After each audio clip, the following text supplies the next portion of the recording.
بسم الله الرحمن الرحيم. هل أتاك حديث الغاشية؟ وجوه يومئذ خاشية عاملة ناصبة تصلى نارا حامية تسقى من عين آنية ليس لهم طعام إلا من ضريع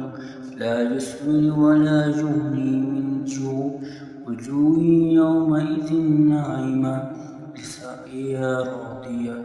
في جنة عالية لا تسمع فيها لاغية فيها عين جارية فيها سرر مرفوعة وأكواب موضوعة ونمارق مصفوفة وزرابي مبثوثة أفلا ينظرون إلى الإبل كيف خلقت وإلى السماء كيف رفعت